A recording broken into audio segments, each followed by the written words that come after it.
안녕하세요. 크라이플 처치 조은 목사입니다. 여러분과 오늘 함께 나눌 말씀은 창세기 1장 26절에서 2장 3절까지의 말씀입니다. 하나님이 이르시되 우리의 형상을 따라 우리의 모양대로 우리가 사람을 만들고 그들로 바다의 물고기와 하늘의 새와 가축과 온 땅과 땅에 기는 모든 것을 다스리게 하자 하시고, 하나님이 자기 형상 곧 하나님의 형상대로 사람을 창조하시되 남자와 여자를 창조하시고, 하나님이 그들에게 복을 주시며 하나님이 그들에게 이르시되 생육하고 번성하여 땅에 충만하라. 땅을 정복하라. 바다의 물고기와 하늘의 새와 땅에 움직이는 모든 생물을 다스리라 하시니라. 하나님이 이르시되 내가 온 지면에 씨 맺는 모든 채소와 씨 가진 열매 맺는 모든 나무를 너희에게 주노니 너희의 먹을거리가 되리라. 또 땅의 모든 짐승과 하늘의 모든 새와 생명이 있어 땅에 기는 모든 것에게는 내가 모든 푸른 풀을 먹을거리로 주노라 하시니 그대로 되니라.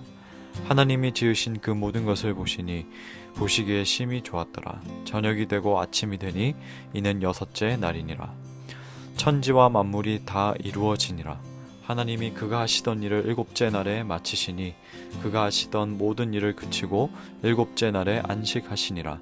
하나님이 그 일곱째 날을 복되게 하사 거룩하게 하셨으니 이는 하나님이 그 창조하시며 만드시던 모든 일을 마치시고 그 날에 안식하셨음이니라. 아멘. 하나님께서 오늘 본문을 통해 알 수 있듯이 사람을 만드셨습니다. 이 고대 근동의 여러 창조설에는 가장 낮은 계급의 신들이 자신들의 하찮은 일들을 대신할 그 인간을 창조했다고 말을 합니다. 이런 이야기들은 하나님이 인간을 창조하신 목적과 반대되는 것들입니다. 이 다른 피조물들과는 달리 하나님의 형상대로 만드셨고 하나님의 창조 세계를 통치하게 하시고 또 그뿐 아니라 쉼을 가질 수 있도록 하셨습니다. 자, 그러면 오늘 본문을 통해서 좀 더 자세하게 하나님께서 우리를 어떤 존재로 만드셨는지 살펴보겠습니다. 먼저는 하나님의 형상대로 창조하신 것이 어떤 의미인지 한번 보겠는데요. 당시 고대 근동의 이 다른 창조설들은 인간은 신에게 이 지배를 받는 계급으로 서로 교제를 하는 관계가 아니라 공포와 두려움으로 다스리는 그런 관계였습니다. 그러나 하나님께서는 인간을 교제할 수 있는 인격체로 만드셨습니다. 그리고 첫 묵상 때 나눈 것처럼 인간이 생육하고 번성할 수 있는 이 창조의 능력을 주셨죠. 이러한 능력들은 하나님께서 인간을 향해 주신 특별한 사명과 관련이 있습니다. 하나님을 대신하여 이 피조 세계를 다스리도록 하셨고, 하나님과 인간이 교제하듯 땅에서 만나는 인간을 같은 하나님의 이 형상을 지닌 자로서 섬기고 교제하면서 이 공동체성을 잘 유지하도록 하셨습니다. 하지만 하나님께서 주신 능력으로 위로는 이 하나님과 교제하고 아래로는 같은 사람들과 교제하고 피조 세계를 이 돌보는 것이 아니라 이 사람과 사람 사이에 힘의 지배로 관계를 쌓고, 즉 이 서열을 분리하고 또 이 피조 세계를 탐욕으로 다스리려 한다면 사명대로 하나님께서 우리에게 주신 사명대로 살아가는 모습이 아니겠죠. 하나님은 인간에게 이 특별한 복과 사명을 주셨고 이 만물을 다스리는 권한을 주셨습니다. 비록 죄로 인해서 타락하여 하나님의 목적대로 살지 못했지만 예수 그리스도로 인해 새로운 피조물이 되어서 다시금 회복되었습니다. 하나님을 알지 못하는 자들이 아무리 땅의 원리대로 살아간다 해도 새로운 피조물이 된 그리스도인은 하나님께서 주신 이 능력으로 적극적으로 사명대로 살아가기를 힘써야 할 줄로 믿습니다. 일례로 이 땅의 원리는 근본적으로 이 타인의 것을 빼앗고 더 많이 차지하고 살아가는 것이 축복받은 삶이라고 말합니다. 그것이 국가와 국가 간의 분쟁이든 지역과 지역 간의 이기심이든 사람과 사람 간의 경쟁심이든 간에 그러한 삶은 창조 질서가 무너지고 샬롬이 깨진 상태입니다. 이러한 틀에서 그리스도인은 그대로 순응하면서 살아갈 것이 아니라 투쟁하며 살아가야 합니다.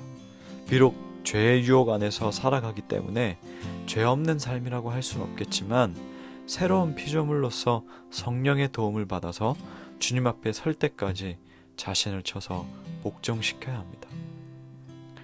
마지막으로 하나님은 천지와 만물을 창조하신 후에 안식하셨습니다. 즉 첫째 날부터 여섯째 날까지 세상을 창조하시고 일곱째 날에는 안식을 창조하셨습니다. 이 창조의 완성은 쉼입니다. 하나님이 안식하셨다는 의미는 이 창조라는 일이 완전히 끝났다라는 말입니다. 이 안식에는 여러 중요한 의미들이 있는데 그중 하나를 나누면 우리 그리스도인이 안식하는 것은 하나님이 우리의 주님이라는 고백을 담고 있습니다. 안식일을 지킨다. 이 안식일을 지킨다라는 것은 창조주가 하나님이시라는 신앙 고백이죠. 말씀을 보면 일곱째 날에는 저녁이 되고 아침이 되니라는 표현이 나오지 않습니다. 일곱째 날은 지금도 계속되고 있다라는 겁니다. 이 예수님은 이 안식을 이루시기 위해 오신 안식일의 주인이시며 예수 그리스도를 통해서 구원받고 새로운 피조물이 된 자들은 이 안식을 누릴 수가 있습니다. 그리고 마침내 그 날에는 영원토록 주님과 함께 완전한 안식을 보내겠죠. 비록 아직은 우리가 완전한 이 안식을 누리지 못하지만 안식일의 주인이신 예수 그리스도로 인해서 우리는 이 땅에서 날마다 하나님의 은혜를 감사하고 예배하고 있습니다. 하나님의 형상인 우리가 이 숨막히는 사회 안에서 진정한 안식을 나눠주고 또 전하는 사람이 되었으면 좋겠습니다. 나를 만나면 왠지 모르게 숨 쉬는 것 같아서 좋아하는 사람들이 주변에 많아지기를 축복합니다. 그리고 거기서 끝나는 것이 아니라 진짜 안식을 전했을 때 이 안식일의 주인 되시는 예수 그리스도를 믿고 구원받는 사람들이 생겨나기를 축복합니다. 그리고 오늘 하루 여러분 그러한 삶 되시기를 주님 이름으로 축복합니다. 하나님 아버지, 오늘 말씀을 통해서 또 하나님의 형상대로 지음받은 우리가 이 땅에서 어떤 사명을 가지고 살아갈지에 대해서 또 함께 나눴습니다. 하나님께서 주신 이 사명을 우리가 잊지 않고 사명대로 살아가는 삶이 되게 하여 주시옵소서. 하나님이 허락하신 이 땅의 모든 피조물들을 우리가 탐욕대로 취하고 탐욕대로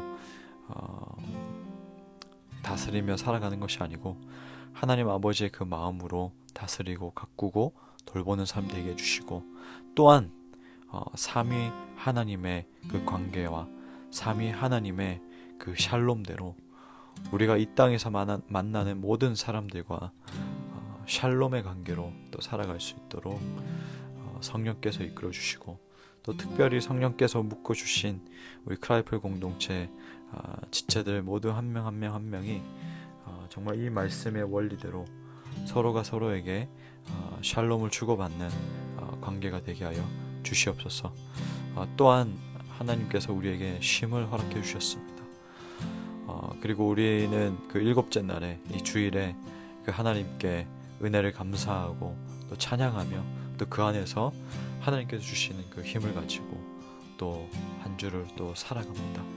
우리가 이 안식을 온전히 누릴 수 있게 해주시고, 또한 주님께서 주신 이 주일에 하나님을 더욱더 예배하고 또 그 가운데에서 우리의 영이 회복되고 또 그 가운데서 우리의 영이 또 힘을 얻어서 정말 우리가 갖고 있는 이 에너지와 또 우리가 갖고 있는 이 하나님의 말씀을 통해 만나는 사람마다 쉼을 느끼게 해주시고, 또 나를 통하여서 또 그 사람이 숨을 쉬고 나를 통하여서 또 그 사람이 회복되고 또 나를 통하여서 그 사람이 또 하나님 알아가는 그런 축복의 통로로 쓰임받는 인생이 되게 하여 주시옵소서. 감사드리며 예수님의 이름으로 기도하옵나이다. 아멘.